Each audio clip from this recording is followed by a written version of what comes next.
Ok, ici je vais t'expliquer l'environnement de travail dans lequel nous allons travailler. Ici, ça comporte deux grands éléments.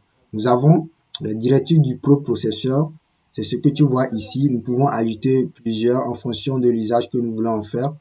Et ici, nous avons la fonction principale qui commence avec int main, avec ce que tu vois, et qui finit ici. Voilà, c'est ça, ici la fonction dans laquelle nous allons écrire notre code. Voilà. Et ici, le directif du processeur, par exemple, l'include stdio.h, c'est lui qui permet de lire ce printf ici. La fonction printf, c'est justement cette bibliothèque qui nous permet de la lire. Nous avons ajouté math.h, c'est pour justement avoir accès à la librairie ou bien à la bibliothèque mathématique de notre environnement de travail. On sait, ici, j'utilise notamment le langage C parce qu'on nous a dit de choisir le langage de programmation de nos choix. Moi, j'ai préféré prendre le C pour pouvoir le faire. Donc, ce sont les directives de processeur et l'include math.h, cet en-tête donne accès aux fonctions mathématiques telles que log, que nous allons utiliser. Log, c'est logarithme, donc notre fonction, notre intégrale, je veux dire, et notre ln plutôt. Et pour le logarithme naturel et PWY là que tu vois ici, ça c'est pour la puissance justement. Donc, je ne vais pas trop m'attarder. Nous allons justement passer à ici. Ici, nous travaillons avec des types. Nous allons d'abord déclarer notre fonction f et notre fonction f va prendre un type donné. Nous avons les types les plus utilisés, c'est le double, le int et le float. Pour les nombres décimales, nous allons utiliser les nombres décimaux plutôt, nous allons utiliser le double. Et pour les nombres entiers naturels, nous allons utiliser les int. Donc, dans notre cas, ça va retourner justement des valeurs à virgule. Voilà pourquoi nous avons préféré utiliser le double. J'ai préféré utiliser le double pour les calculs de mon intégrale. Alors, nous déclarons, nous attribuons le type et nous allons donner un paramètre à notre fonction. Notre fonction est paramétrée avec un inconnu qui est x. Voilà l'inconnu que nous allons mettre ici. Donc, f de x, normalement, c'est ça. Donc, il va retourner un double qui sera, comment dit-on, un type A virgule. Voilà. Et ici, return, voilà, le return va retourner notre fonction entière. Ici, nous avons écrit notre fonction. C'est ça, ici, c'est pas intégrale, mais c'est la fonction ici, ln de x moins x au carré plus 2. C'est ça nous avons écrit ici. Donc, c'est la syntaxe de l'écriture de ln log x et de la puissance de nombre. C'est ça la syntaxe. Nous n'allons pas perdre le temps sur ce point. Et nous allons venir ici déclarer notre intégrale parce que nous venons de faire ici le ln de x moins x carré plus 2. Donc, nous allons maintenant prendre l'intégrale ici. Nous avons les bornes de l'intégrale de l'intégrale doivent être déclarées ici lorsque nous allons mettre la fonction. Donc, nous allons nommer notre fonction integrate et nous allons l'attribuer des paramètres aux données. Nous allons l'attribuer trois paramètres qui vont avoir le même type de retour que ce que nous avons utilisé ici. Donc, ici, nous allons utiliser le A, B et le N.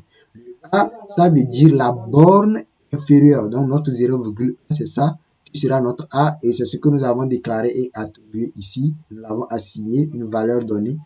Et ici, nous allons d'abord la déclarer ici. Cet élément, nous allons le déclarer ici. Et double B, c'est la borne supérieure de notre intégrale. Donc le 1, c'est ce que nous allons ici après mettre ici. Le N, c'est le nombre de fois que nous allons avoir, la fonction va retourner. C'est le nombre de, comment je vais les appeler? Le, c'est le nombre de subdivisions. Parce que ici, nous allons utiliser la méthode des rectangles. Nous avons trois types de méthodes, comme je l'ai dit. La méthode des rectangles et deux autres méthodes qui sont beaucoup plus avancées. Et on ne va pas parler de ça ici. Nous allons utiliser le plus commun, le plus simple, qui est la méthode des rectangles. Et nous allons l'utiliser le n que nous utilisons, c'est juste pour l'approximation, hein, pour avoir, il faut que la fonction retourne en type double, l'approximation de l'intégrale. Voilà. Et comme nous allons avoir des nombres aussi à virgule, nous voulons que ça ait une certaine précision dans nos calculs. et qu'il ne fasse pas des des mauvais arrondissements. Voilà, c'est justement ça. Pour qu'il n'y ait pas de pertes de nombre après la virgule. Et nous allons utiliser dans cette fonction double somme. Le double somme ici, c'est l'initiation d'une variable somme qui accumulera la somme des aires de tous les rectangles. Vu que nous sommes dans cette méthode et que si tu avais l'occasion de lire la partie de comment on utilise cette méthode, tu comprendras que nous devons utiliser ces éléments. C'est vraiment incontournable. La somme, le DDX ici et la boucle de retournement qui va être utilisée pour demander le nombre de fois, à chaque fois que nous allons entrer, quand nous allons entrer notre fonction, notre intégrale, il va essayer de voir si c'est vrai ou faux. Si c'est vrai, si ça ne respecte pas ceci, il revient toujours et ainsi de suite. Mais dans notre cas ici, vu que c'est pas nous-mêmes qui allons intégrer des nombres, nous n'allons pas interroger au programme quoi que ce soit. C'est justement, nous avons déjà programmé un prototype, bon pas un prototype, mais une fonction qui va justement calculer. Ça ne va pas nous causer ce genre de problème. Voilà. Donc ici, nous avons le double de x ici, lui permet de la calcul de la largeur de chaque rectangle. Normalement, on va parler de côté, mais ici, nous utilisons souvent le terme largeur pour pouvoir comprendre parce que c'est un peu la syntaxe ou bien pas la syntaxe, mais je dirais la manière dont nous prononçons, nous allons attribuer des nominations, voilà, à notre figure ici, ou bien à notre cas d'utilisation. Alors ici, nous allons, c'est ici borne négative, borne supérieure moins la borne négative divisée par le nombre de subdivisions. C'est une règle, c'est la règle. Ici, nous allons utiliser le double x égale à a plus i fois le d de x. Là, c'est pour chaque itération, on calcule la valeur de x correspondant à l'extrémité gauche du rectangle courant. Ainsi, on prend les points A plus D de x et A plus 2 fois D de x. Donc, c'est une accumulation de calculs que nous allons effectuer. Ici, tu vois, ici, c'est très important. La somme là, ça permet d'avoir la somme de tous ces éléments ici. Bon, en réalité, ce n'est pas la somme. Et nous disons la somme, c'est justement pour pouvoir lorsque nous avons l'intégrale ici, plus l'élément là puisse maintenant travailler avec notre intégrale que nous avons ici déclarée afin qu'il puisse effectuer le calcul total. Parce que normalement, il calcule séparément lui là, il calcule séparément lui là. Et qu'est-ce qu'il fait? Il calcule lui là et il attribue les bons. Comme tu sais, on fait vraiment le calcul naturellement de l'intégrale. Donc, c'est justement ce qu'il va faire ici, fois d dx. C'est un peu ça. Et maintenant, il va retourner la somme. Il va retourner la somme de ça. Voilà. Nous allons venir maintenant à l'intérieur de notre fonction ici. Dans la fonction, nous allons déclarer les types. Nous allons déclarer le type et les valeurs, les variables, voilà, les types et les variables, ainsi que les valeurs que nous voulons les assigner. Ici, dans notre cas, c'est toujours le double que nous allons utiliser parce que, voilà, nous avons un nombre à virgule ici. Donc, double A égale, donc, notre borne inférieure ici, tu vois, c'est ça que nous l'avons écrit. Donc, nous l'avons donné la valeur 0.1. Donc, ça veut dire 0,1. Double B égale à 1 plus 1.0, donc c'est notre 1. Ça ne considère pas le 0. Et le nombre de retournements, nous sommes allés à 10 000. Tu peux aller à 1000, tu peux aller à 100. Ça dépend de toi, tu peux aller à 100 000. Ça dépend de la précision que tu veux avoir dans l'exécution de ton programme. Alors ici, nous allons déclarer le double ici. Double result égale integrate A et N. Tu vois integrate là ici et tu vois ici, c'est justement ce que nous avons fait ici.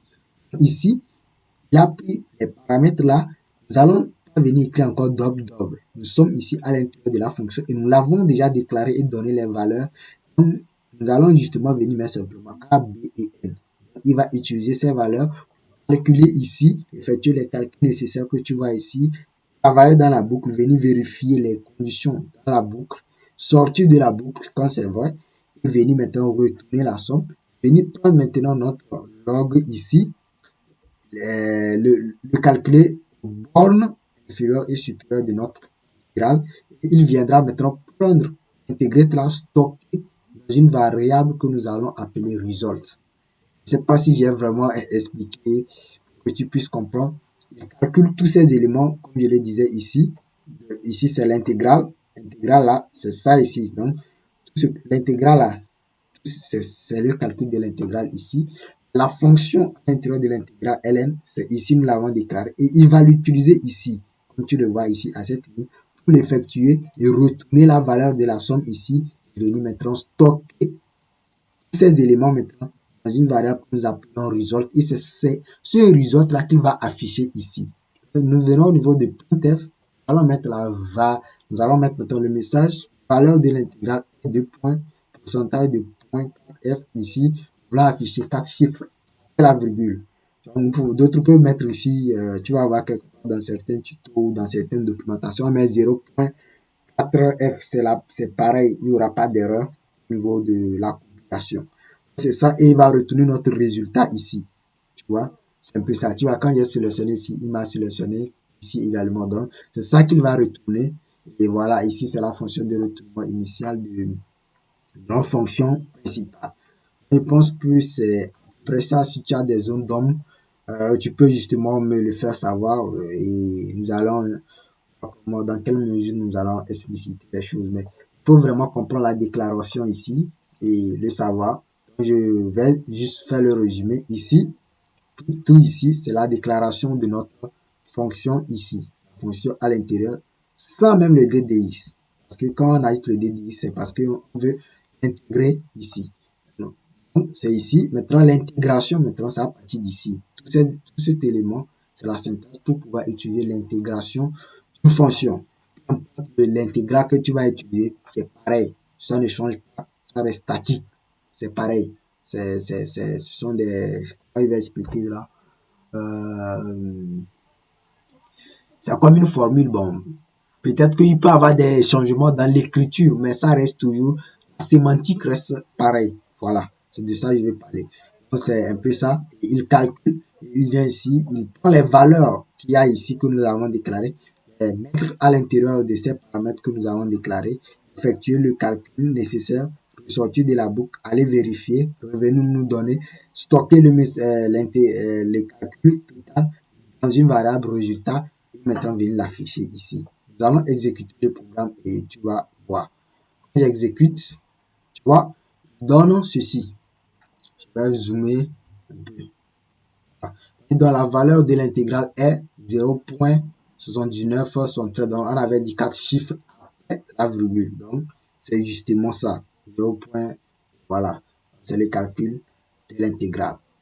Donc, c'était justement ça. Et j'espère que tu aurais pu comprendre. Je voulais prendre un autre langage qui est aussi bien. Mais je me suis dit que le C, c'est le langage le plus utilisé. Et quand tu veux comprendre quelque chose, quand on entre même en études d'informatique, le premier langage qu'on utilise, c'est le langage C parce qu'il comporte beaucoup d'éléments d'initiation à la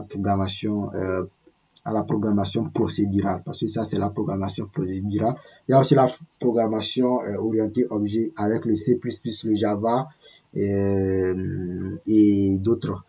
Le JavaScript aussi, on utilise aussi les objets. Donc, il y a l'orienté objet là. Donc, c'est un peu ça. Je ne vais pas trop aller en détail. Merci en tout cas.